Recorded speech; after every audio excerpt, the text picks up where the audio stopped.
أعوذ بالله من الشيطان الرجيم. بسم الله الرحمن الرحيم.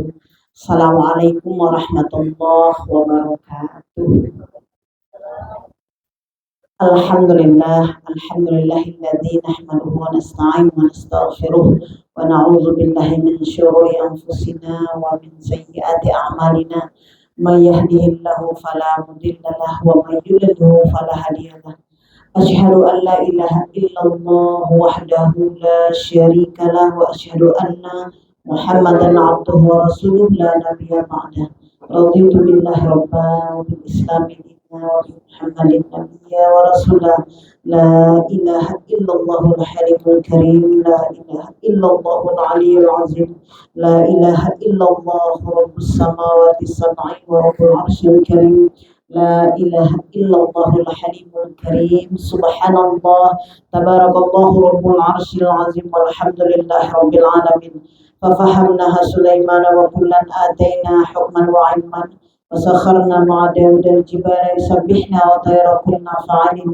يا حي يا قيوم يا رب موسى وهارون ويا رب محمد صلى الله عليه وسلم. اللهم ارزقنا الفهم والحكمة والعقل برحمتك يا أرحم الراحمين يا مجيب السائلين. اللهم نور قلبي بنور هدايتك نبينا محمد صلى الله عليه وسلم كما نورت الأرض بنور شمسك أبدا أبدا أبدا برحمتك يا أرحم الراحمين يا مجيب السائلين. Alhamdulillah, dengan izin Allah kita sudah hampir masuk setengah daripada bulan Sya'ban. Dan kalau kita mengingat hari, insya Allah 20 hari berjalan kita akan memasuki bulan suci Ramadan.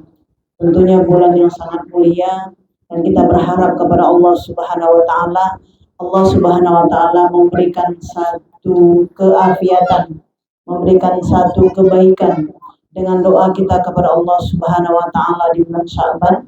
Salah satunya adalah Allahumma udkhilhu alaina bil amni wal iman was salamati wal islam wa jiwari minasyaitan wa ridwani minar rahman.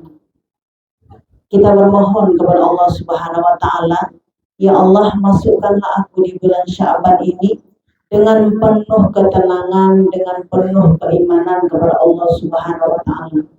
Makanya jika doa kita diijabah oleh Allah Subhanahu wa taala, kita akan sibuk terus untuk mempersiapkan bekal-bekal ketika datangnya bulan suci Ramadan.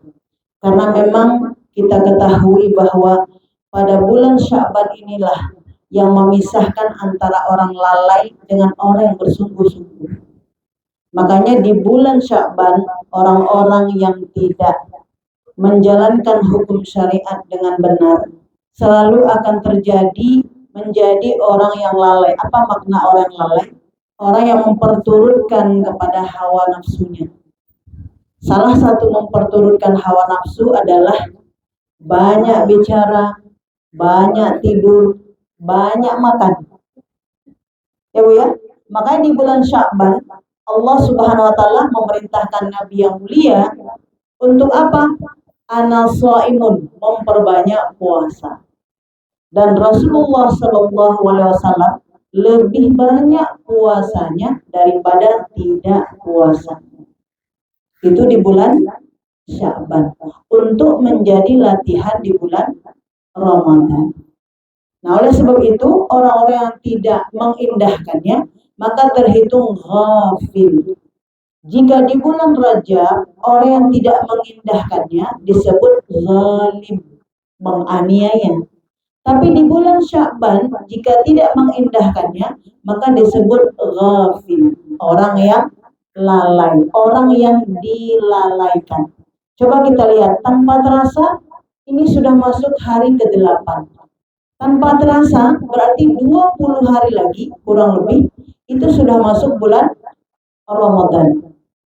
Makanya persiapan bekal kita, keimanan kita kepada Allah, kita mohon sekali, Allahumma udkhilhu alaina bil amni wal iman was salamati wal islam wa jiwari minasyaitan wa ridwani minar rahman. Kita mohon kepada Allah, Allah berikan kita keselamatan dan Allah berikan kita Islam. berserah kepada aturan-aturan Allah Subhanahu wa taala dan mengharap kepada Allah dijauhkan daripada godaan-godaan setan dan selalu dalam keridhaannya. Jika kita tidak mengaji, Ibu sekalian, ini akan menjadi satu sikap perilaku yang lama-lama jadi budaya. Dan kita lihat dalam kehidupan masyarakat secara luas, apabila Ramadan akan datang, maka berbondong-bondonglah manusia yang beriman itu juga pergi ke pantai, ke laut. Istilahnya Rabu habis. Ini tanpa kita sadari. Dan kalau kita tidak mengaji, ini dianggap biasa-biasa saja. Tapi ini adalah satu khurafat. Ya, satu kebiasaan jahil yang tidak boleh kita teruskan. Dan bagi kita bermohon kepada Allah Subhanahu wa taala agar kebiasaan ini kita hentikan. Justru di bulan Sya'ban kita sangat diperintahkan untuk banyak berpuasa, bukan kumpul bersama-sama untuk makan-makan. Ya kan, Bu? Bukan kumpul bersama-sama untuk makan-makan. Dan kadang-kadang di satu kampung dikoordinir bagaimana mempererat tali silaturahmi di antara besti-besti kita juga, mempererat tali silaturahmi berkawan-kawan, tapi tidak bersandar kepada syariah dan sunnah yang ada. Maka kita berkawan-kawan, apakah kawan satu SMA, kawan pengajian, ya kan? Kawan-kawan pengajian, itu rame-rame kadang pergi ke pantai-pantai. Untuk apa? Rabu habis. Kami nggak ada niat, Ustazah. Nggak ada niat. Memang nggak ada niat, tapi dilakukan. Makanya kita berlindung kepada Allah dengan kita ta'lim, dengan kita mengaji. Ya Allah, wajiwari minasyaitan. Aku berlindung ya Allah dari godaan syaitan yang mengatakan itu tidak apa-apa, tapi dalam Islam sungguh satu khurafat. Karena membiasakan kebiasaan orang-orang jahil, orang-orang yang tidak mengerti, orang-orang yang tidak paham, orang-orang yang tidak mencintai agama ini. Oleh sebab itu di antara kita yang insya Allah sudah paham, sudah mengaji, apabila nanti di hari-hari menjelang datangnya Ramadan Ibu, di minggu-minggu terakhir, nah, kita bermohon kepada Allah, kita dihindari dari perbuatan-perbuatan seperti ini. Andai pun kita biasa pergi ke pantai, tidak usahlah pergi ke pantai di Rabu itu atau di Minggu itu. Dan tidak usah kita koordinir. Kenapa? Kita sangat dianjurkan datang ke majlis-majlis ilmu untuk berkhidmat. Bagaimana cara menyambut datangnya bulan suci Ramadan. Makanya kebalikan daripada itu adalah umat Muhammad Rasulullah SAW ketika datangnya Ramadan menyemarakkan yang disebut dengan tarhib Ramadan. Tarhib Ramadan. Bagaimana kita mempersiapkan apa yang boleh, apa yang tidak boleh, apa yang disukai, apa yang tidak disukai. Makanya pada Jumat yang lalu kita kabarkan bahwa di bulan Sya'ban ini apa fokus amalan kita? Fokus amalan kita adalah memperbanyak berselawat kepada Rasulullah. Allahumma salli ala Sayyidina Muhammad wa ala ali Sayyidina Muhammad. Sekaligus terus memahami apa yang dilakukan Nabi, apa yang tidak dilakukan Nabi. Apa yang sangat disukai Nabi, apa yang sangat tidak disukai oleh Nabi. Makanya dalam Islam, apabila dalam kehidupan masyarakat terjadi khurafat, terjadi sesuatu yang menjauhkan kita dari hukum syariah, lalu kita berupaya untuk menghidupkan sesuatu yang telah terbenam dan tenggelam. Nah, jika kita mati, Bu, dapat 100 mati syahid. Nah, tentunya kita semua, kita apalagi kita yang hadir di sini adalah seorang pimpinan di tempatnya, ya. Seseorang kita katakanlah ketua majelis taklim di tempatnya, apakah tokoh masyarakat di tempatnya, kita mewakili ya untuk tidak meneruskan kebiasaan-kebiasaan itu. Karena apabila kebiasaan itu diteruskan, maka kejahilian akan terus ada. Nah, kalau kita kompak-kompak kali kumpul di satu tempat buat tarhib Ramadan. Kalau kompak-kompak kali di kampung, kompak-kompak kali di majelis taklim, kompak-kompak sekali kawan SMA, buat apa? Buat tarhib Ramadan, bukan Rabu habis pergi ke Lu'na. Jadi jangan kita kotori Lu'na itu, pantai Allah yang sangat indah itu, dengan tindakan-tindakan yang tidak disukai oleh Allah dan Rasulnya. Makanya makna selawat, apa yang dilakukan Nabi, kita mencoba untuk melakukannya. Apa yang tidak disukai Nabi, maka kita pun akan meninggalkannya. Maka lafaz daripada cinta itu Allah dengan ucapan Allahumma salli ala Sayyidina Muhammad wa ala ali Sayyidina Muhammad, sekaligus plus aplikasi dalam kehidupan. Dan kita juga apabila di bulan Sya'ban ini mungkin ada bersama teman, makan-makan dan seterusnya, tidak usah diposting dulu. Kenapa Ibu? Karena di bulan Sya'ban memang sangat diutamakan berpuasa, bukan makan-makan. Jadi kalau kita posting makan-makan kita, itu juga berseberangan dengan apa yang disunnahkan oleh Rasulullah Shallallahu Alaihi Wasallam. Makan hukumnya boleh karena memang tidak wajib, tapi sangat diutamakan untuk banyak berpuasa. Jadi ini adalah bahagian yang kita doakan kepada Allah Subhanahu wa taala, wajiwari minasyaitan. Aku berlindung ya Allah dari segala macam khurafat, godaan-godaan syaitan ketika berada di bulan Sya'ban. Waridwani minar rahman. Aku mohon selalu keridhaan-Mu ya Allah. Apa yang Engkau ridho, itulah yang kulakukan. Apa yang Engkau tidak ridho, izinkan ya Allah aku meninggalkannya. Yang kita berharap kepada Allah Subhanahu wa taala. Nah, mengawali ini kita akan bahas sedikit tentang apa makna datangnya bulan suci Ramadan yang insya Allah sebentar lagi. Maka nanti di bulan Sya'ban kita kumpulkan amal soleh sebanyak-banyaknya untuk kita teruskan di bulan Ramadan, karena bulan itu adalah bulan yang sangat mulia dan kita berharap kepada Allah Subhanahu wa taala Allah memberikan kita taufik, hidayah, maghfirah, ampunan dan kekuatan serta umur yang bisa mempertemukan kita di bulan Ramadan. Bulan Ramadan disebut dengan syahrul du'a. Ya Bu ya? Syahrul du'a. Bulan Ramadan itu adalah bulan berdoa. Ya, jadi Allah mau di bulan Ramadan kita tumpahkan seluruh isi hati melalui lisan-lisan dan kalbu-kalbu kita. Jadi kita berharap kepada Allah Subhanahu wa taala, Ramadan itu adalah syahrul siyam, bulan yang diwajibkan kita untuk melakukan ibadah puasa, menahan diri, tidak makan, tidak minum, tidak berhubungan di siang hari, dan menahan hal-hal yang membatalkan pahala puasa dari terbit fajar sampai terbenam matahari. Syahrul siyam.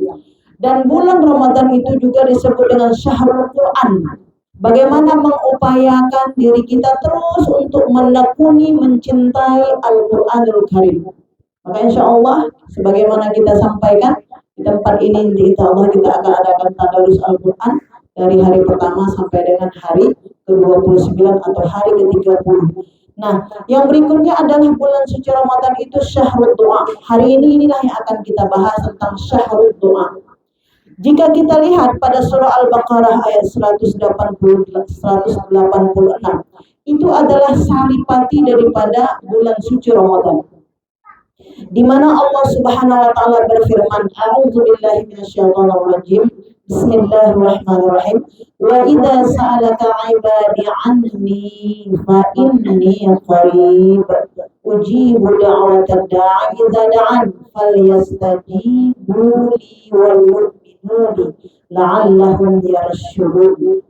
Jadi jika kita melihat ayat ini luar biasa. Maka dikatakan, apabila Muhammad ada yang bertanya kepadamu, di manakah Allah?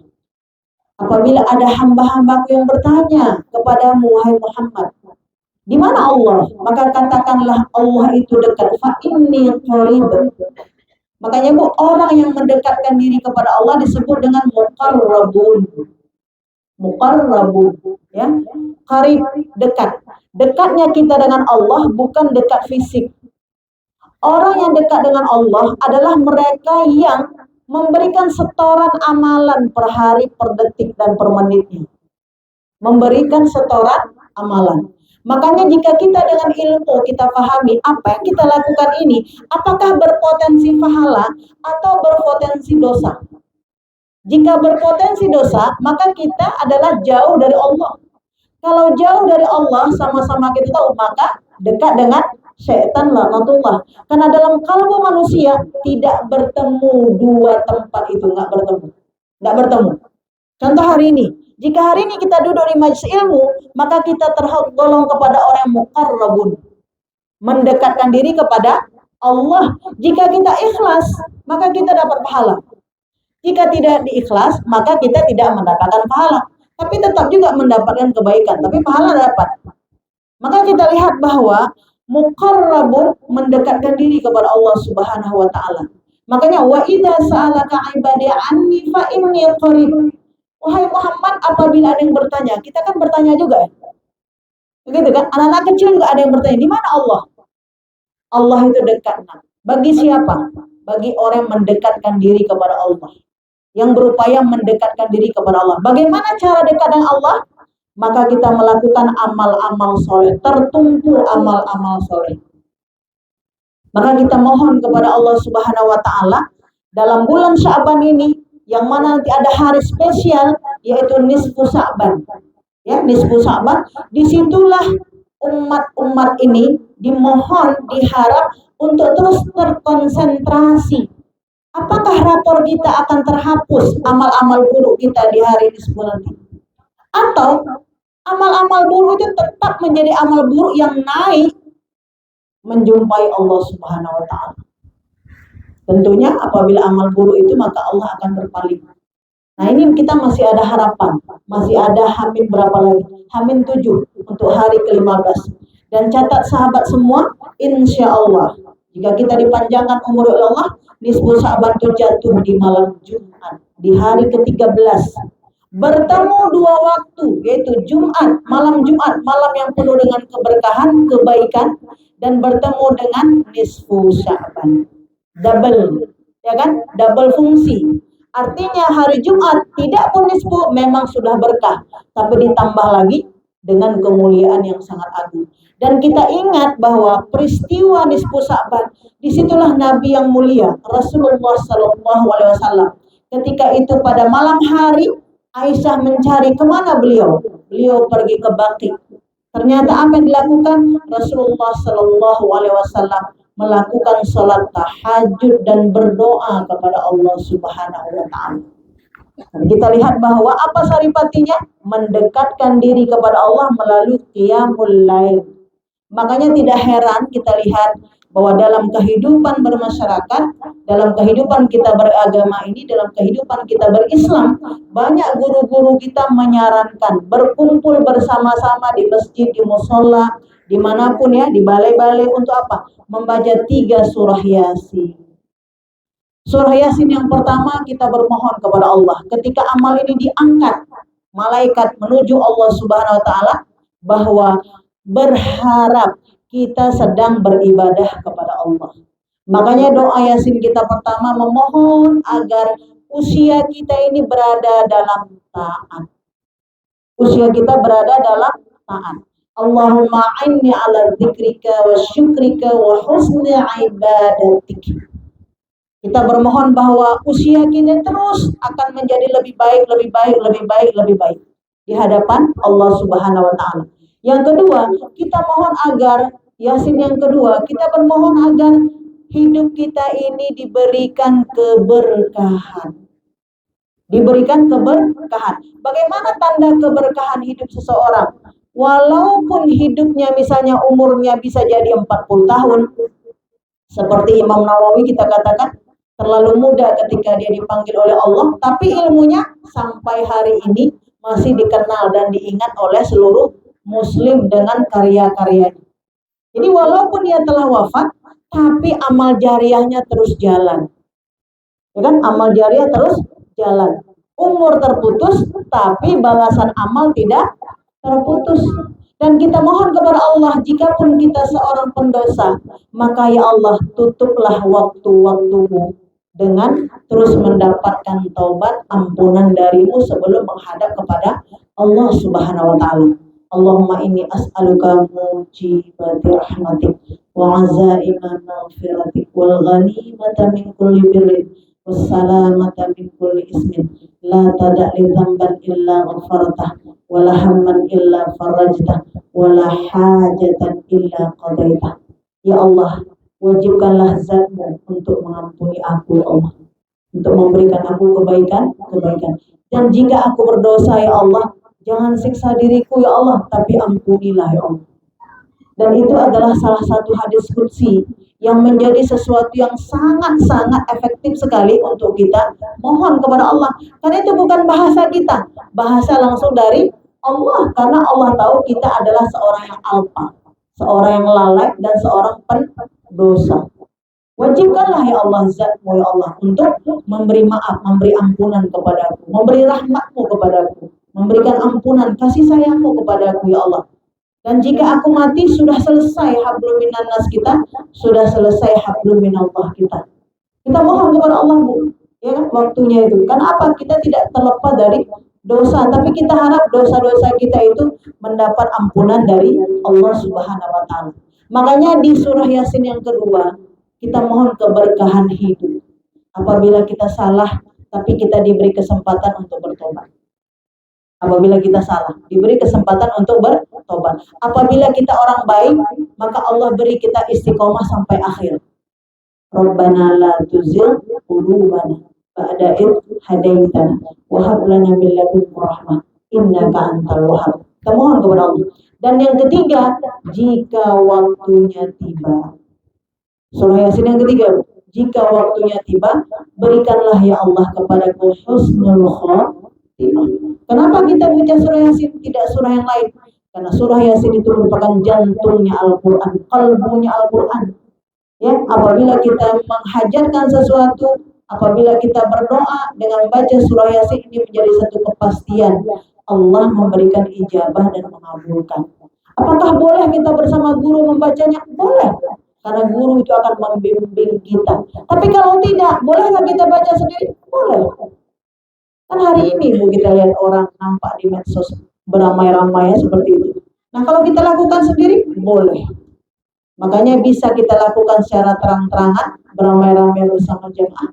Tapi bagi yang tidak dapat keluar, lakukanlah baca surah Yasin sebanyak 3 kali di malam nisfu Sa'ban. Dan itu bertepatan nanti dengan apa? Dengan malam Jumat insya Allah. Jadi berkelipatan berkah dan waktunya. Nah ketika ditanya apa yang menjadi substansi daripada doa, maka di sini dikatakan apa? Falyastajibu li wal yu'minu bi. Maka syarat dikabulkannya doa dan melaksanakan perintah. Jadi kalau kita tanya doaku dikabulkan apa enggak? Apakah kita dalam melaksanakan perintah Allah? Jika kita dalam melaksanakan perintah Allah, itu tanda doa kita akan dijabah oleh Allah. Jadi contoh gini Bu, misalnya kita mohon sama Allah, ya Allah masukkanlah aku ke dalam surga. Posisi kita sedang apa? Oh sedang istighfar, betul. Berarti doa kita insya Allah akan dijabah oleh Allah. Oh kita sedang sholat, kita sedang melaksanakan perintah.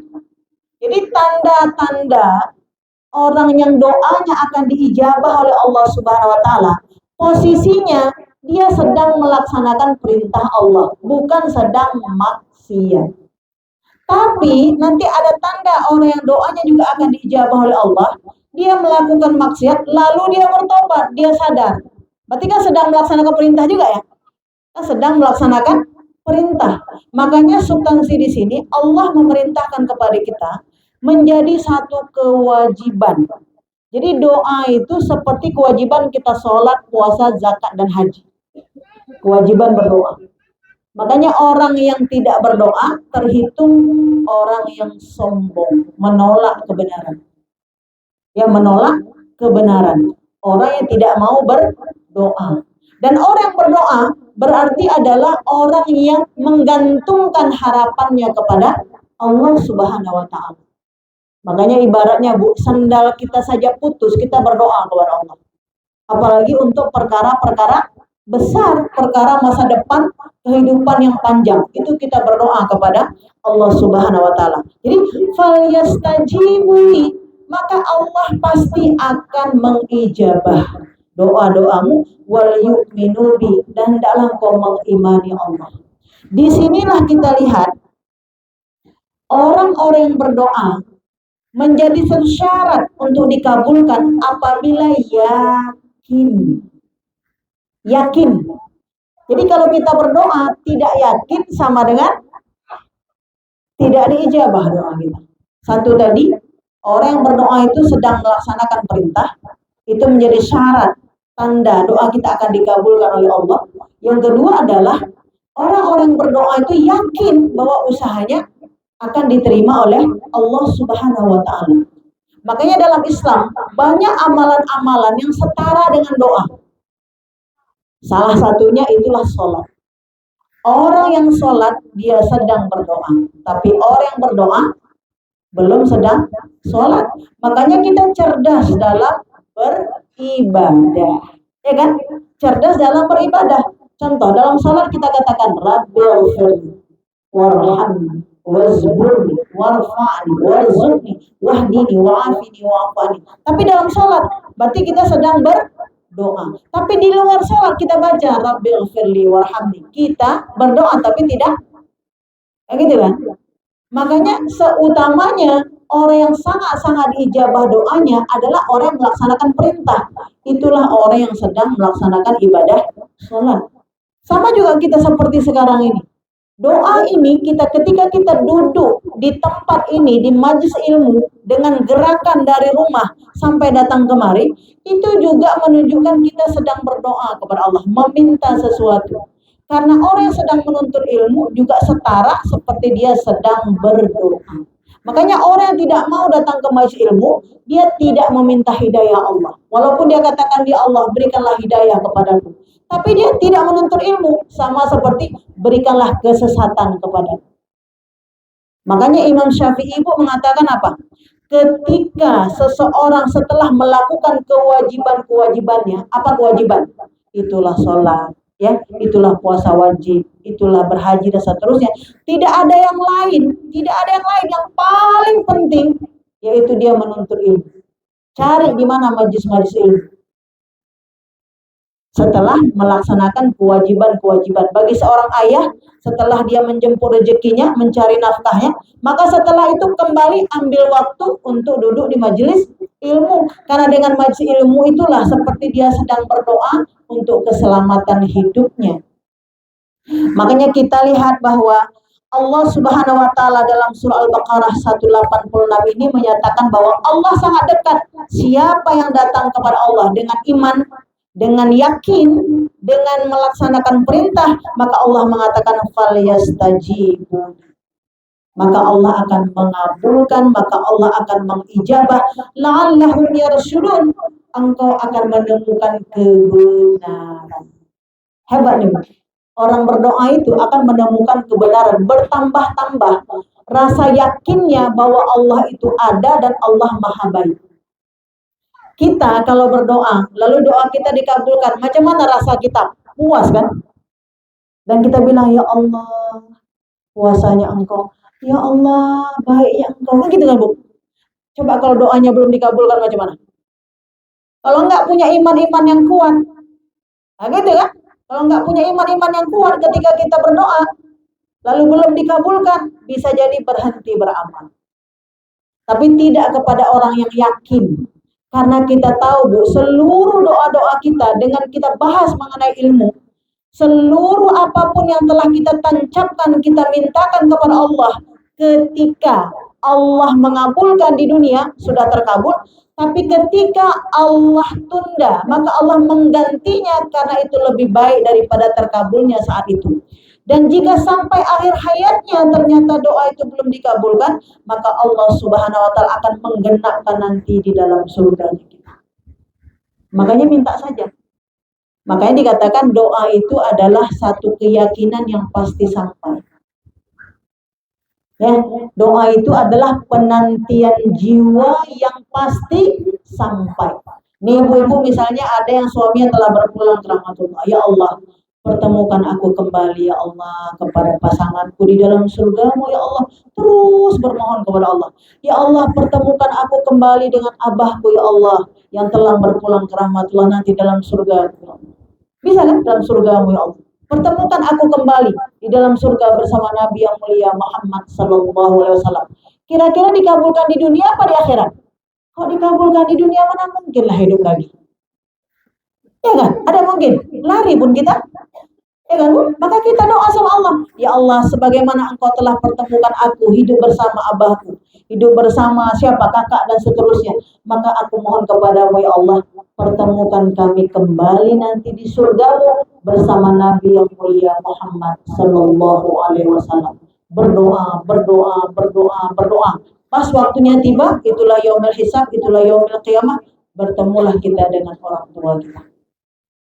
Tapi kalau nggak pernah berdoa, Ya kan, Bu? Makanya doa itu apa? Penantian jiwa yang pasti.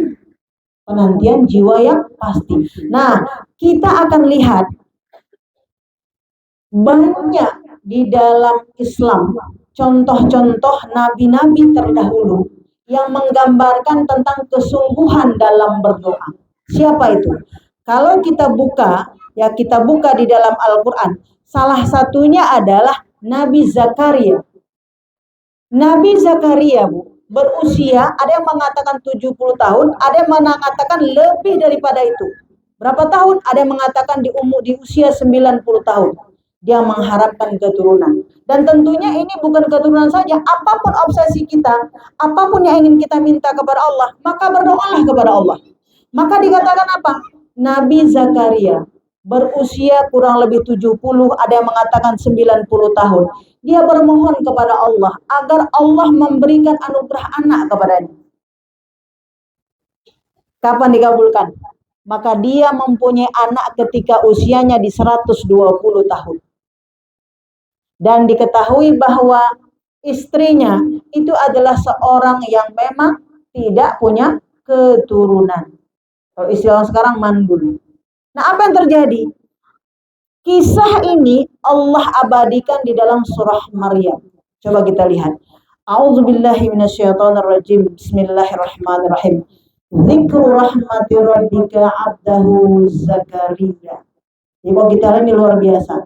Maka Zakaria ini adalah salah satu nabi yang Allah Subhanahu wa taala mencurahkan rahmat kepada Nabi Zakaria. Apa rahmatnya?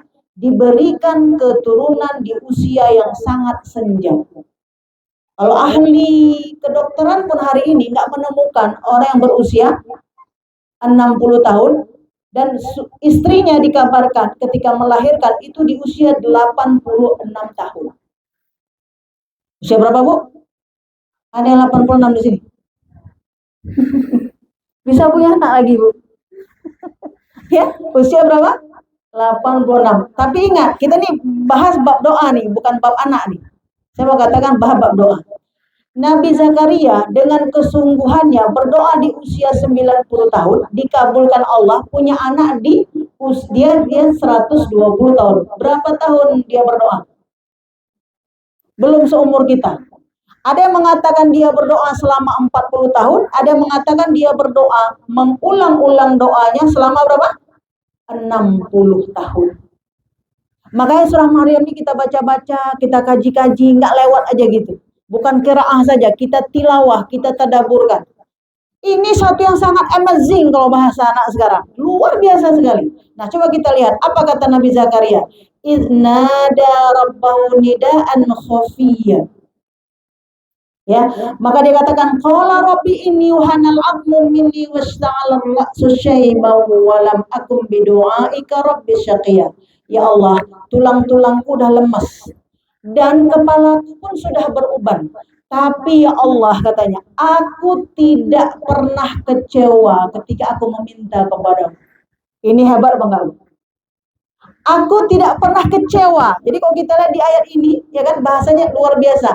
Walam akum bidu'aika rabbi syaqiyya. Ya Allah, apapun yang aku minta, aku tak pernah kecewa. Dan kali ini pun ketika aku meminta anak kepadamu di usiaku yang sudah 90 tahun, aku pun tidak kecewa. Ya Allah, pasti engkau akan berikan. Ini hebat loh, Dani. Ini tantangan, Ibu. Challenge kalau orang bilang sekarang ya. Ini tantangan. Tantangan apa? Ya Allah, aku yakin engkau pasti berikan. Pernah kita doa kayak gitu? Ya Allah, aku memang tidak punya apa-apa, tapi aku punya engkau yang maha kuasa, ya Allah. Aku yakin bahwa perbuatan ini yang aku minta adalah satu kebaikan. Pasti engkau akan penuhi. Ampuni aku dari doaku ini, Allah, dan istijabahkanlah, ya Allah. Bisa kan, Bu? Kita contoh Nabi Zakaria. Tulangku sudah lemah, kepalaku sudah beruban. Maka aku mohon kepadamu, berikanlah keturunan kepadaku. Kenapa engkau minta keturunan? Kata Allah, karena aku takut ya Allah, sepeninggalku nanti, siapa yang akan membimbing Bani Israel. Ini perlu kita ingat. Mengapa dia berdoa minta keturunan? Bukan supaya ada yang mendoakan dia, bukan. Kalau itu balik untuk dirinya. Kita kan sering gitu ya. Aku doa terpunya anak. Kalau enggak siapa yang ngurus waktu tua nanti. Dia berdoa untuk dirinya. Kalau ini tidak. Kenapa engkau berdoa? Aku berdoa ya Allah agar sepeninggalku nanti, karena aku sudah tua, jangan sampai Bani Israel ini enggak ada yang bimbing. Hebat enggak, Bu? Dia bukan untuk dirinya. Kita ada nggak pernah berpikir gini, ya Allah, jika aku tiada nanti, ya Allah, siapa yang akan meneruskan? Misalnya kita guru ngaji, misalnya kita guru Quran, misalnya kita guru apalah misalnya. Siapa yang akan meneruskan aku nanti? Maka kita kader, belum ada orangnya. Ya Allah, datangkanlah ya Allah ahli-ahli ilmu kepadaku agar bisa menebar dakwah ini ya Allah di negeri kami. Itu kan doa Nabi Ibrahim bersetara dengan Rabbana wab'ats fihim rasulan minhum yatlu alaihim ayatika wa yu'allimuhumul kitaba wal hikmah wa yuzakkihim innaka antal azizul hakim. Nabi Ibrahim bilang, ya Allah, negeri Mekah ini gersang sekali. Aku mohon kepadamu, lahirkanlah seorang pemimpin, seorang nabi di tempat ini ya Allah, untuk membacakan ayat-ayatmu dan mensucikan hati manusia. Maka Allah kabulkan berapa ribu tahun setelah itu? 3.000 tahun, Ibu. Dari Nabi Ibrahim ke Rasulullah, maka lahirlah Muhammad sallallahu alaihi wasallam di Jazirah Arab. Jadi kita ini kalau berdoa memang harus yakin usaha sampai. Ya kan? Makanya mindset, pikiran, cara berpikir itu mempengaruhi kebahagiaan kita. Ya kan? Cara kita berpikir, cara kita menelaah sesuatu itu mempengaruhi. Kenapa di dalam Al-Qur'an dikatakan dzalikal kitabul la raiba fihi hudal lil muttaqin. Orang takwa itu nggak ada keraguan baginya. Pasti Allah tolong, pasti ya begitu ya. Tapi dia ikhtiar perintah jalankan terus, perintah jalankan terus, perintah jalankan terus. Nggak ada stagnan. Alah kayaknya nggak bisa lagi, nggak ada harapan lagi kayaknya. Ada, Bu? Sering nggak Ibu kalau bisa jumpa kawan duduk sama-sama, Kiban? Lagi harapan. Itu nggak mukmin tuh. Nggak mukmin. Nggak ada bahasa kita kalau kita belajar bahasa Indonesia. Sudah di ujung tanduk. Nggak ada. Di ujung tanduk pasti jatuhlah di ujung tanduk. Tanduk jatuhlah. Itu bukan bahasa Islam, Ibu. Itu bukan bahasa Islam. Itu bahasa untuk memberikan satu makna saja, genting. Dan kita dalam Islam nggak ada bahasa-bahasa itu.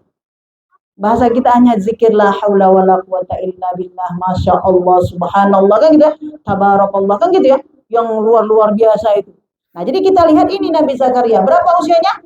90 tahun. Tapi dia katakan bahwasanya walam akum bidu'aika rabbis syaqiyya, aku tidak pernah mendapatkan engkau ya Allah membuat aku kecewa dalam berdoa. Nah, lalu kita kaji kita sekarang. Kita kan gabungan begitu dulu nih. Kita pernah nggak berdoa kecewa? Nggak berani jawab kita, Bu. Nggak berani jawab kita. Ya kan? Sekali-kali. Nah, coba tes Ibu. Kita berdoa. Ada nggak sholat malamnya? Berdoa di sholat malam atau berdoa di dalam kafe? Duduk sambil ngopi-ngopi. Ya Allah, berilah rezeki. Manalah dikasih. Ya kan, Bu? Atau kita misalnya sambil duduk sambil menghayal. Ya Allah, dapatlah aku seperti itu. Tapi bukan sedang sholat, tapi bukan sedang puasa, tapi bukan sedang baca Quran, bukan di majlis taklim, bukan sedang menggali ilmu, bukan sedang istighfar. Ada mungkin dikabulkan? No way, kata anak sekarang. Nggak ada. Nggak ada jalannya. Ya kan, Bu? Maka jalannya sedang melaksanakan perintah. Makanya coba lihat, apa tandanya Nabi Zakaria dikabulkan doanya? Maka dikatakan 3 hari 3 malam dia tidak bercakap-cakap dengan manusia. Lalu kemana dia? Dia menghidupkan malamnya bersujud kepada Allah Subhanahu wa Ta'ala. Nah, kalau kita gandengan sama kita, nggak bercakap sama manusia, bisa jadi kita nggak keluar rumah. Emang nggak keluar rumah, tapi HP kita hidup terus.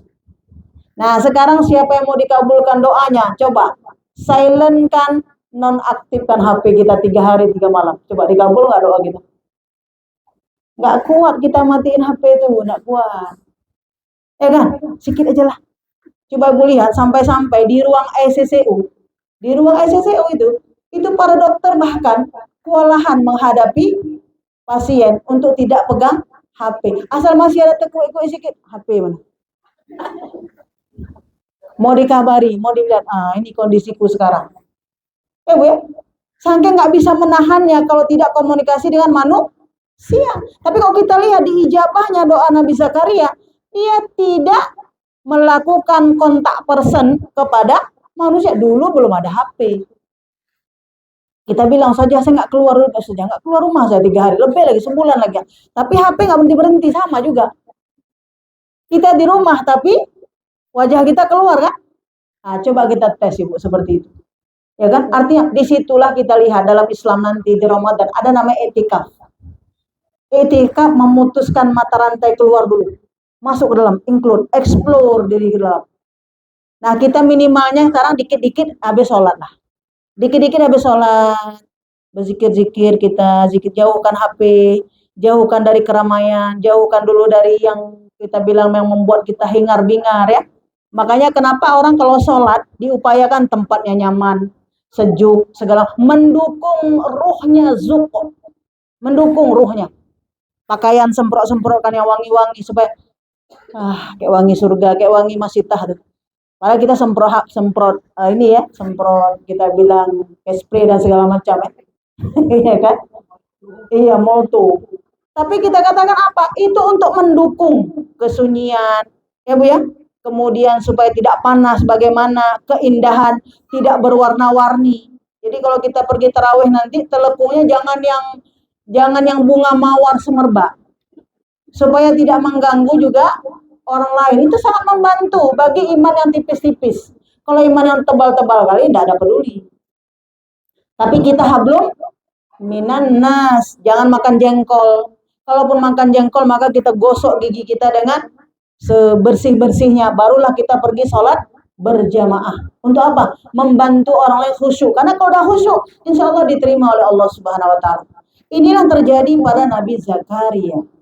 Maka Allah nobatkan di dalam apa? Di dalam Al-Quranul Karim, surah Maryam, yang menjadi sesuatu yang sangat luar biasa, banyak sekali keajaiban-keajaiban, mukjizat yang diberikan kepada Allah Subhanahu Wa Taala, terutama kepada Nabi Zakaria, kemudian kepada Maryam. Jadi kalau kita lihat Nabi Zakaria bermohon kepada Allah agar Allah anugerahkan keturunan agar ada yang bisa membimbing Bani Israel. Jadi dia bukan mikir ke dirinya, tapi mikir ke agama Allah. Maka kita pun mak-mak nih gini Bu, kalau kita mak-mak nih ikutlah kita Rabu habis. Contoh yang tadi, yang pertama. Ikutlah kita ya Rabu habis. Ikutlah kita ke pantai, masak-masak segala macam. Kira-kira anak kita ikut apa enggak? Ikutlah mamaku dulu. Maka ketika mama yang enggak ada, aku ingat mamaku dulu. Pergi. Maka aku mengenang mamaku. Mamanya udah dalam alam barzah, masih dikirim dosa-dosa. Karena kita mengikuti. Tapi kalau kita stop, kita berharap anak kita juga, oh mamaku dulu enggak mau ikut yang kayak gitu.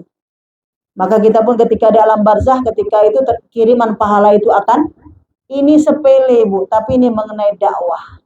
Ya, karena apa? Seseorang yang merasa bahwa dia melaksanakan sesuatu larangan-larangan Allah, terasa di dirinya beban berat. Ya, terasa pada dirinya beban berat dan dia berharap dia akan tinggalkan itu dan dia akan membenci. Tapi kalau kita tidak kaji, maka ini menjadi hal yang biasa-biasa saja.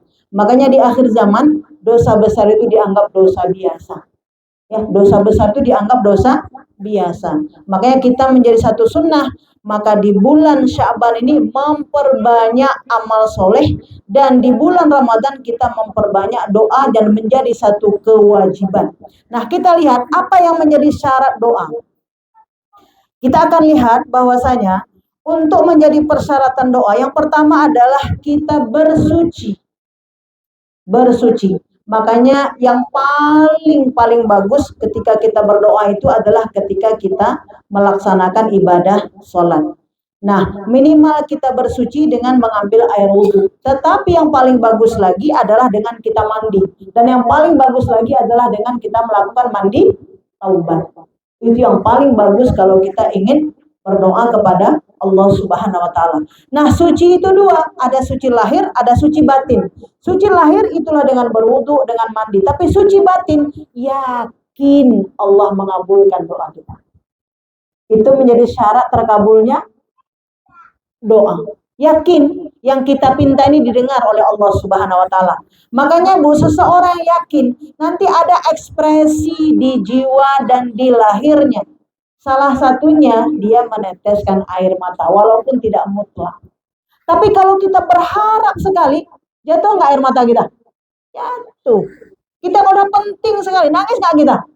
Nangis lah. Tapi kalau biasa-biasa, tolonglah. Kalau nggak tolong nggak apa-apa juga. Tapi sama Allah nggak boleh bilang begitu, ya Allah, kau tolonglah ya Allah. Jika nggak tolong nggak apa-apa juga ya Allah.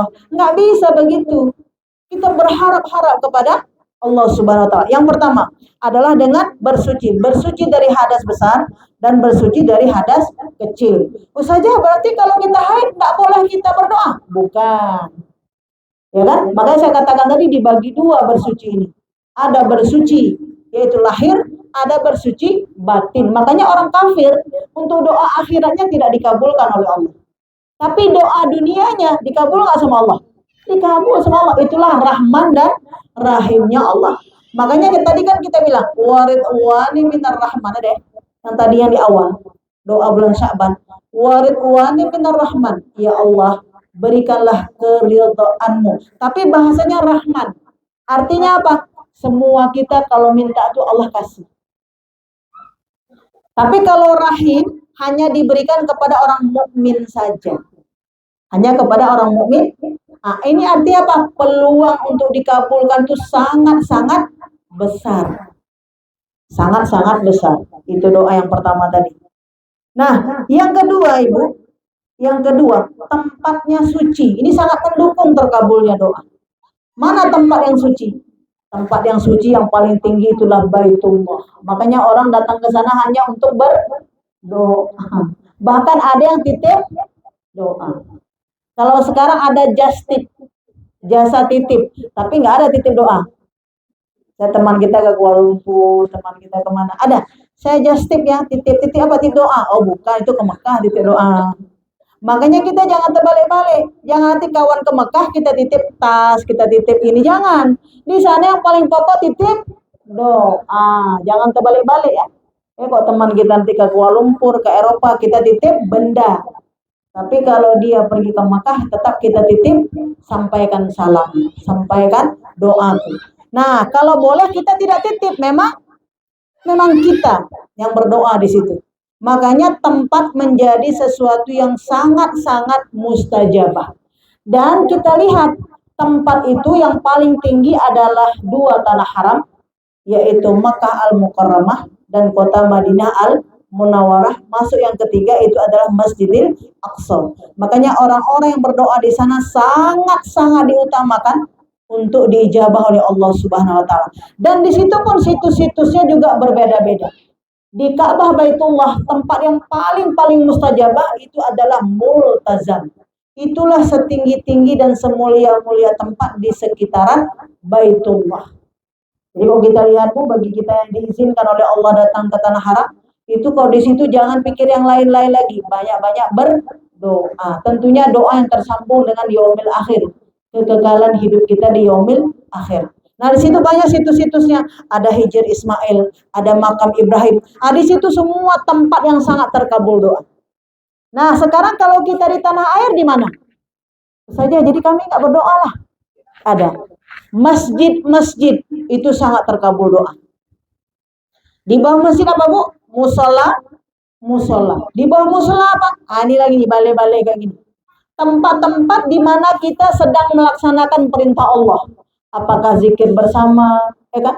Apakah itu tempat zikir, apakah tempat majlis ta'lim, walaupun tempat itu adalah rumah, tapi tempat itu diisi perintah Allah, itu sangat terkabul doa.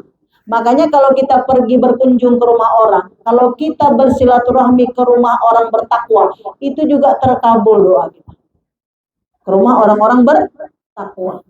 Jadi tempat-tempat seperti majlis ilmu, balai-balai itu sangat diistijabah doa. Maka di situ kita sempatkan waktu terus berdoa kepada Allah. Seperti di sini nanti di ba'da asar ya, berdoa penuh khusyuk kepada Allah. Menjadi saksi ya Allah dengan jumlah jamaah yang banyak, aku mohon kepadamu ya Allah, Engkau kabulkanlah doa-doaku. Karena kita baru selesai menuntut ilmu lalu kita sholat, itu makbul sekali doa-doa. Nah kemudian apa lagi Bu cara berdoa? Yang pertama adalah mengucapkan ta'awuz. A'udzubillahi minasyaitonirrajim. Kemudian menyebut asma Allah. Bismillahirrahmanirrahim. Kemudian kita berselawat kepada Nabi yang mulia. Allahumma salli ala Sayyidina Muhammad wa ala ali Sayyidina Muhammad. Barulah isi daripada doa. Supaya apa? Nanti di bulan Ramadan doa kita nggak sia-sia. Ya. Jadi kita punya struktur cara yang teratur, adab dalam berdoa. Nah ketika kita tutup jangan lupa, maka kita berselawat kembali dan memuji Allah kembali. Inilah syarat untuk doa-doa diijabah oleh Allah Subhanahu wa Ta'ala. Tapi kalau sampai lalu, ini tidak menjadi satu yang sangat zuhd, satu yang khusyuk ketika kita meminta kepada Allah Subhanahu wa Ta'ala. Nah, kemudian apa yang menjadi syarat terkabulnya doa? Tidak terburu-buru. Ingat ya, tidak terburu-buru. Macam mana terburu-buru? Kita bilang, kak, kalau misalnya ini mintalah anak yang soleh, aku udah minta. Asal habis sholat udah aku minta. Ya kan? Tapi, ingat Bu ya, tapi gitu ya. Nah, itu tidak boleh dalam Islam. Jadi kalau kita bilang sama Allah, ya Allah, aku sudah berkali-kali meminta kepadamu, ya Allah, tolonglah ya Allah, nggak boleh. Ya Bu ya, itu tidak boleh.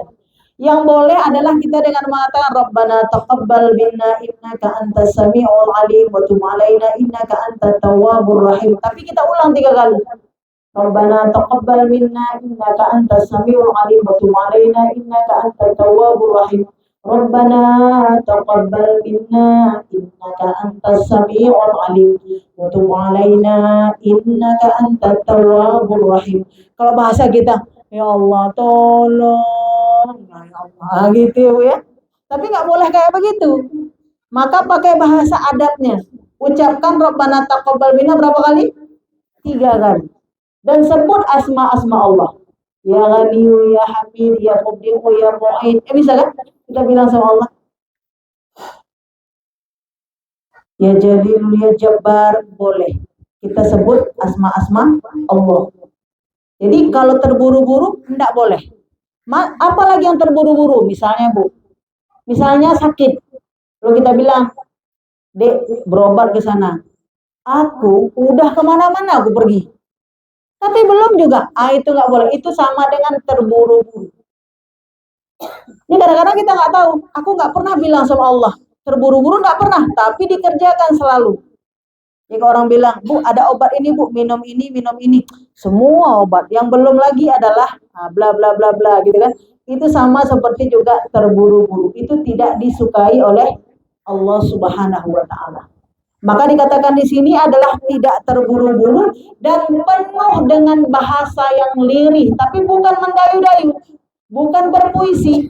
Karena di dalam Islam meminta kepada Allah tidak disukai dengan bahasa yang mendayu-dayu dan bahasa seperti puitis. Allah nggak suka. Ibu ya. Jadi kita mohon dengan penuh takzim, dengan penuh rasa hormat, dengan penuh rasa tawadhu, merendahkan hati kita kepada Allah. Dan ingat yang berikutnya, berdoa rutin, bukan sesekali kalau perlu. Ada sesekali kalau perlu. Misalnya begini, kapan sesekali kalau perlu? Waktu misalnya anaknya ada persoalan, ada masalah, Rabbana hablana min azwajina wa dzurriyyatina qurrata a'yun waj'alna lil muttaqina imama. Tapi waktu anaknya baik-baik aja, enggak ada, selalu aja aman. Waktu dia lagi, Rabbana hablana min azwajina wa dzurriyyatina, enggak boleh. Kita berdoa itu Bu rutin, makanya coba lihat Bu ya. Orang-orang salih itu kalau dia pimpin doa, selalu dia bilang apa? Allahumma a'inna ala dzikrika wa syukrika wa husna ibadatik. Ya Allah, tolong ya Allah, perbaiki cara ingat kami kepadamu. Baguskan cara ingat kami kepadamu ya Allah. Ya kan Bu? Itu diulang-ulang, diulang-ulang. Makanya kalau ada orang nggak paham gini, kenapa kok doa itu aja ya? Kok doa kok itu aja? Memang ada berdoa seperti itu. Mengulang-ulang, perlu tidak perlu tetap kita meminta kepada Allah. Dan kita sangat perlu, tidak ada kita istilah tidak perlu. Kita butuh sekali kepada Allah. Contoh Bu, kita ini baca Quran kita udah betul, tapi rupanya waktu didengar oleh guru belum betul. Ketika doa tadi Allahumma a'inni ala dzikrika wa syukrika wa husni ibadatik, bagus kan? Kita nanti insya Allah diijabah oleh Allah, dijumpakan sama guru-guru terbaik. Barulah kita tahu, ya Allah, berarti salah semua. Kan gitu kan? Berarti salah semua. Begitu. Tapi itulah doa kita dikabulkan oleh Allah. Jadi doa itu kapan? Rutin. Nah, kita tanya sekarang sama diri kita masing-masing. Kita kira-kira ba'da sholat, rutin nggak berdoa? Nggak serempak jawabannya. Kita ba'da sholat, rutin nggak berdoa? Rutin. Ada absennya? Ada absen apa nggak? Ada, ya. Kadang ada, kadang tidak ada. Kayak gitu kan? Nah, makanya Bu ini rutin kita berdoa. Makanya nanti sholat itu memang doa. Tapi pada sholat, selesai melakukan satu ibadah kebaikan, itu menjadi satu yang sangat mustajabah sekali. Kita berdoa kepada Allah Subhanahu wa Ta'ala. Dan bahkan di bulan suci Ramadan nanti, Bu, ketika ini kita dawamkan ini, bagaimana bersuci lahir dan batin, tempatnya datang ke tempat-tempat, berjumpa dengan guru, berjumpa dengan tempat-tempat yang baik, kemudian memuji Allah, apalagi dibimbing oleh seorang guru, itu insya Allah Ibu itu full kabul Allah Ta'ala. Full. Kenapa? Janji Allah. Kalau engkau melaksanakan perintah, betul engkau laksanakan perintah, enggak ditahan-tahan sama Allah, enggak ditahan-tahan sama Allah. Kalau kita betul melakukannya. Makanya kalau misal kita lihat sebagaimana Nabi Zakaria tadi, ketika dia berdoa yakin kepada Allah, ada tanda-tandanya. Ya, tanda-tanda doanya dikabulkan. Dan kita telah bahas, saya ingat dulu, apa tanda doa kita dikabulkan oleh Allah? Kita semangat ibadah. Jadi kalau kita meminta sesuatu, lalu kita semangat, lalu kita terus melakukan amal itu tanda doa kita mau dikabulkan sama Allah. Tapi kalau ada rasa-rasa di kalbu kita putus asa, itu tanda doa tidak dikabulkan. Apalagi berhenti melakukan amal baik, itu tanda doa tidak dikabulkan oleh Allah Subhanahu wa Ta'ala. Jadi ingat, rutin bukan sesekali. Dan berdoa ini penuh dengan harap, rasa takut, rasa cemas kalau tidak dikabulkan, rasa penuh pasti Allah, bercampur-campur rasa dalam kalbu kita. Berharap kepada Allah, tapi takut kalau tidak dikabulkan. Jadi khauf dan raja itu bercampur-campur waktu rasa berdoa.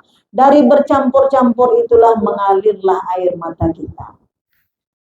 Dari rasa campur-campur tadi, ya kan? Kita pede memang doa kita dikabulkan oleh Allah, tapi di balik pede itu, ya Allah, jika Engkau tidak kabulkan, kepada siapa lagi aku meminta, ya Allah.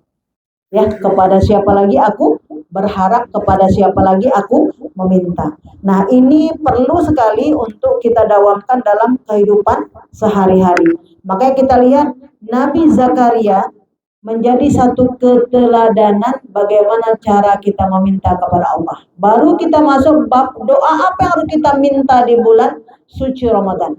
Doa yang paling dekat, ya Bu, yang paling utama di bulan suci Ramadan adalah Allahumma innaka afuun tuhibbul afwa fa'fu anni. Allahumma innaka afuun karim, boleh? Allahumma innaka afuun tuhibbul afwa fa'fu anni. Ini langsung Rasulullah memberikan lafal doa ini kepada Aisyah radhiyallahu anha. Ya Allah, Engkau zat yang maha pemaaf dan Engkau suka sekali memaafkan, maka maafkanlah aku, ampunilah aku. Tapi ada perintahnya, Ibu. Perintahnya kita memaafkan kesalahan orang lain kepada kita. Jangan kita sibuk minta ampun kepada Allah, tapi orang yang bersalah kepada kita abai. Makanya ketika seseorang memaafkan kesalahan yang terjadi pada orang lain, itu menjadi sebab dia akan diampuni oleh Allah. Tapi ketika dia menahan, tidak mau memaafkan kesalahan orang, menjadi sebab terhalangnya doanya. Karena Allah nggak perlu. Nah, terutama kapan kita itu baca? Ketika jelang berbuka puasa. Ya, ketika jelang berbuka puasa. Kapan lagi? Ketika waktu sahur. Karena Allahumma innaka afun tuhibbul afwa fa'fu anni itu setara dengan astaghfirullah wa atubu ilaihi. Astaghfirullah wa atubu ilaihi. Astaghfirullah wa atubu. Bahkan nanti ketika datangnya Lailatul Qadar pun itulah doa yang paling utama. Lailatul Qadar, Ibu. Dan itu berarti orang yang haid, orang yang nifas, orang yang tidak bisa sholat juga bisa melakukan itu. Jadi kalau istighfar kita di waktu Rajab kemarin, Rabbi ghafirli warhamni wa tub alayya, maka masuk Ramadan, maka kita mohon kepada Allah, maka kita katakan, Allahumma innaka afun, tuhibbul afwa fa'fu anni.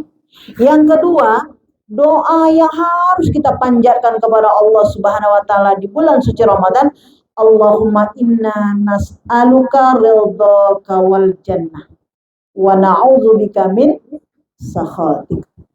Ya Allah, ridhai aku untuk masuk ke surgamu dan jauhkan aku dari neraka jahanammu. Kita tanya sekarang amalannya. Itu kan doanya tuh. Apa amalannya? Maka amalan ridho untuk masuk ke surganya Allah adalah dengan membaca firman-firman Allah. Itulah membaca ayat suci Al-Quran. Makanya minimal memang kita khatam Al-Quran. Dan benar cara kita membaca ayat suci Al-Quran. Jadi Bu, ketika ada doa yang dilafalkan, harus kita tanya ini bentuk amalannya apa ya? Kan tidak mungkin kita berdoa saja selesai tinggalkan. Tidak kan? Jadi berdoa itu adalah ketika kita duduk karena ibadah, mohon kepada Allah. Lalu bentuk amalannya apa? Bentuk amalannya. Jadi jika ada seorang berdoa kepada Allah, Rabbana hablana min azwajina wa zurriyatina qurrata ayun. Rabbana waj'alna muslimaini laka wa min zurriyatina ummatan muslimatan lak. Tapi tidak dimasukkan anaknya ke sekolah tauhid. Ke sekolah yang mengenal Allah. Mungkin? Enggak. Ya kan, Bu? Enggak mungkin. Nah, ini harus sejalan. Ini harus sejalan. Nah, khususnya kita pada ibu-ibu. Bulan suci Ramadan ini adalah bulan yang sangat spektakuler sekali bagi kita seorang ibu untuk menanamkan tirakat doa kita. Karena apa, Bu? Karena kesalehan seorang ibu akan berpengaruh besar terhadap kebaikan anak-anak. Jadi Allah Subhanahu wa taala akan memberikan kebaikan yang sangat besar kepada kita apabila kita membawa nama anak-anak kita dalam sholat. Membawa keturunan kita di dalam sholat. Membawa ahli keluarga kita di dalam sholat. Maka kita bilang Allahumma inna nas'aluka. Bukan lagi as'aluka. Allahumma inna nas'aluka ridhaka wal jannah. Wa na'udzubika min sakhatika wan nar. Ya Allah, ridhoi kami Allah. Pastikan dalam hati kita, sebut nama anak kita satu-satu. Sebut nama anak kita satu-satu. Mohon ya Allah, mohon ya Allah. Ridhailah ya Allah, aku meridainya ya Allah. Ridhailah mereka ya Allah, ridhailah ya Allah. Karena aku meridainya ya Allah, ridhailah mereka ya Allah. Boleh. Ridhailah mereka ya Allah. Aku ridha sekali kepada mereka. Boleh. Ini cara kita berdoa. Makanya lihat Ibu, seorang anak ketika ibunya marah itu menambah kedurhakaannya kepada Allah dan kepada kedua orang tua. Tapi ketika seorang ibu merelakan kalbunya kepada anak-anaknya, ini juga menjadi sebab keridhaan Allah untuknya. Makanya seorang ibu memang semestinya tidak boleh marah. Tapi kita manusia kan. Seorang ibu tidak boleh marah. Maka ada bahasan, nah ibu nggak marah sama kamu. Mama yang marah. Ini marah mama ini karena sayang sama kamu. Kan gitu mama bilang. Kan mama kan bilang begitu kan. Mama ini karena sayang sama kamu. Nak. Karena sayang sama kamu. Maka dalam pikiran anaknya, begitu rupanya sayang ya. Nah, begitu rupanya sayang. Padahal kan tidak seperti itu ya Bu. Saya lihat Ibu, para pakar psikologi mengatakan begini, psikolog. Bagaimana cara seorang ibu dekat kepada anak? Bagaimana cara seorang ibu dekat kepada anak? Ini kan kita berdoa nih, agar anak kita Rabbi habli minas sholihin. Yang pertama katanya, dekatilah anak-anakmu dengan menanyakan perasaannya. Bukan perintah. Bukan perintah. Perasaannya. Nah, gimana hari ini sayang? Senang. Jadi kalau anak pulang sekolah ya, senang sayang. Senang di sekolah, senang. Jangan ada PR. Ada nggak mama di sini? Nggak ada, nggak ada, nggak ada, nggak ada. Ya bu ya, nggak ada. Ada PR. Kita juga suami gitu juga kalau dia pulang, kan? Kayak mana bang di kantor gitu kan? Bukan kita langsung, bang tadi ada tamu datang, dia begini begini. Enggak begitu. Bukan persoalan. Apabila anak kita datang, maka kita mendekatinya dengan menanyakan perasaannya, bukan perintah. Barulah pulang anak sekolah. Assalamualaikum. Nak beli minyak bentar nak. Beli bawang nak bentar. Ada nggak? Nggak ada. Nggak ada. Nah, disitulah bu kita istighfar sama Allah. Istighfar, astagfirullah ya Allah, astagfirullah ya Allah, astagfirullah ya Allah. Nah, setelah kita tanya macam mana perasaannya, barulah setelah itu kita mendekatinya. Karena dia pasti akan mendekat, Ibu. Nah, setelah mendekat, memeluknya. Barulah dia bercerita. Nah, lemparkan senyum. Betul, nengok tuh senyum, bukan merenggut aja gitu. Ini adalah bahasa tubuh kita yang dipastikan oleh anak. Jika aku kembali ke ibuku, selesai persoalan. Dan ini dia nggak dapat di tempat lain. Ada kita kalau misalnya kita bilang di persahabatan lah, ada yang teman datang gimana? Ada bu? Ada. Ya kan? Kita bilang sama kawan, aku ada masalah, aku juga punya banyak masalah. Tapi kalau ibu nggak pernah kan gitu kan? Kalau anak datang ke kita, mak ini ada masalah, gimana sayang? Gimana nak? Coba cerita sama bunda sayang. Tapi anaknya takut, kenapa? Udah diceritakan, dimarahi. Maka dalam Islam bu, marah itu memang mendekati neraka. Marah itu cabang-cabang, ranting-ranting ke neraka. Bahkan dikatakan orang marah itu adalah karena emosionalnya tidak stabil. Emosionalnya tidak matang. Coba lihat Rasulullah. Rasulullah hanya marah di medan perang. Hanya marah di medan perang. Kita yang enggak marah tiap hari. Kayak begitu ya.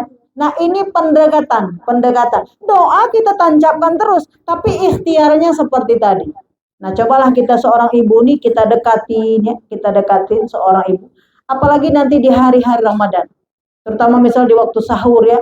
Sahur. Makan. Ini mama udah masak, udah capek. Mama makan. Misalnya gitu ya. Anak tuh mau nggak makan? Pada dilihatnya nggak selera. Nah, apakah kita akan marah? Tidak. Kenapa? Kita tidak bertanya dia itu mau makan apa.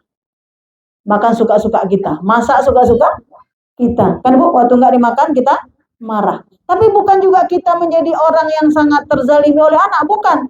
Kita melaksanakan itu dengan penuh cinta. Kenapa? Kita berharap sebagaimana Allah anugerahkan dia untuk kita, itu selamanya abadi tinggal bersama-sama dalam surganya Allah.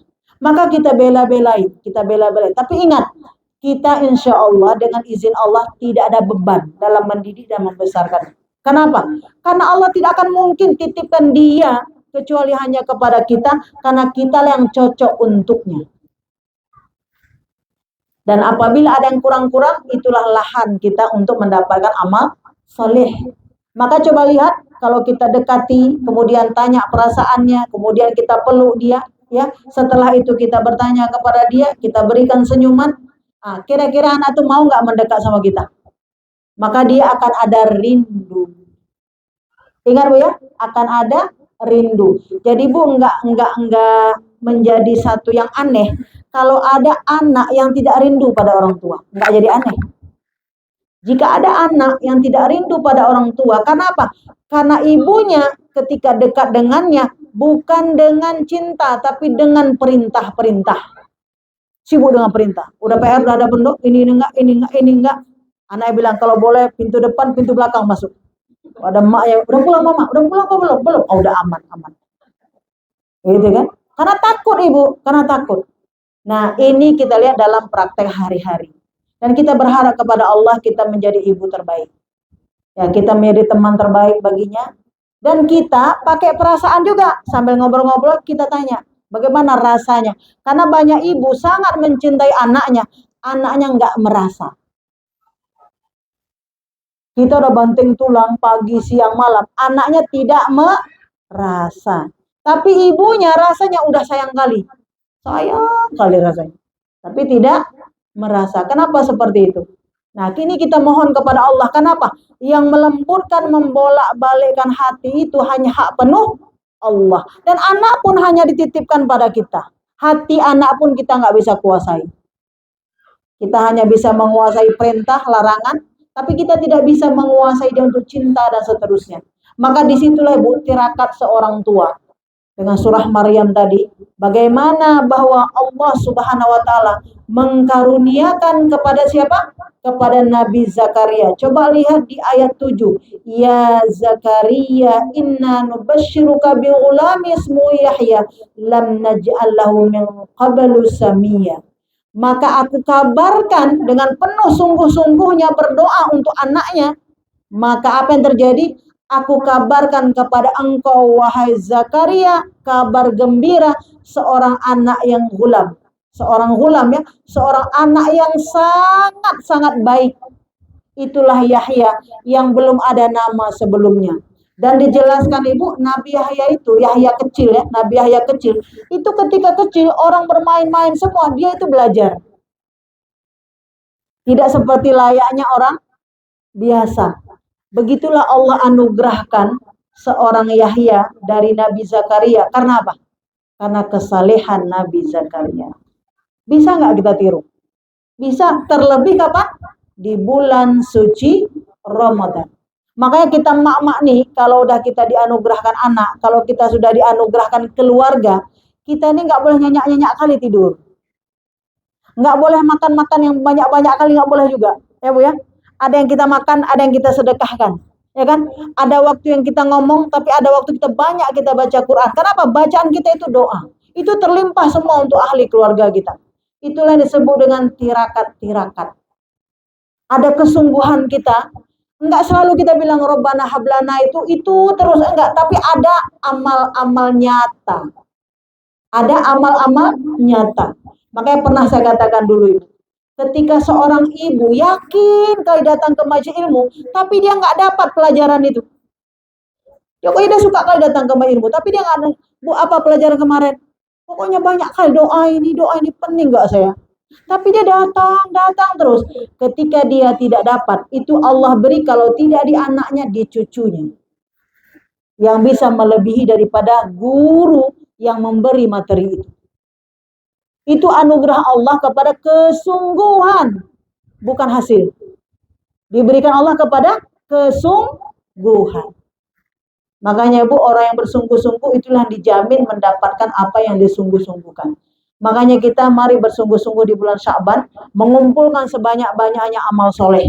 Karena dari amal soleh itu bukan saja yang kita cari ini adalah kehidupan dunia, tapi yang paling utama adalah yarju rahmata rabbih. Ya, yarju rahmat rabbi, rahmat Allah. Apa rahmat Allah? Diampuni. Ya kan Bu? Diberikan ketenangan, diberikan kebaikan yang kekal. Kebaikan kekal. Kalau dunia ini kadang baik, kadang enggak. Kita berkawan kan Bu? Kadang baik, kadang enggak. Tapi kalau di yaumil akhir kekal, selamanya kekal. Keluarga, ada yang bertahan, ada yang tidak bertahan. Tapi kalau di surga enggak, semuanya bertahan dan tidak berakhir. Ini yang kita harap. Makanya jangan sia-siakan bulan Ramadan. Sekarang cari doa sebanyak-banyaknya, doa yang tersambung kepada yaumil akhir. Cari doa sebanyak-banyaknya. Tadi baru kita bahas 2 saja. Banyak doa-doa yang tersambung kepada yaumil akhir. Dan dijauhkan dari bala dan musibah. Bala. Apa hakikat bala? Ujian, cobaan yang bisa menjauhkan kita dari Allah. Bisa jadi pergaulan, bisa jadi jabatan, bisa jadi teman, bisa jadi harta, bisa jadi ilmu. Allahumma fa'annal bala wal ghala wal waba wal qasya'i wal munkar. Kita doa jauh dari bala. Bukan saja bala bencana alam, bukan, tapi bala jatuhnya iman dari pergaulan, ya kan? Dari pergaulan ini bisa, ya, jauhnya dari iman kepada Allah Subhanahu wa taala. Ya Allah, jauhkan ya Allah aku dari bala dunia dan bala akhirat, fitnah dunia dan fitnah. Dan itu kita masukkan, tumpahkan semuanya ketika di bulan Ramadan. Dan sekarang udah dicicil. Makanya Bu, nanti puncaknya itulah qiyamul lail. Di malam-malam mengharapkan datangnya Lailatul Qadar. Makanya banyak kita lihat masjid-masjid, kalaupun kita tidak bisa ke masjid, maka kita lakukan di rumah kita masing-masing. Dan mengerahkan anak-anak muda kita untuk etikaf. Kalau kita perempuan tidak. Tapi kalau kita nanti ada tempat-tempat yang menggerakkan untuk qiyamul lail, maka datanglah.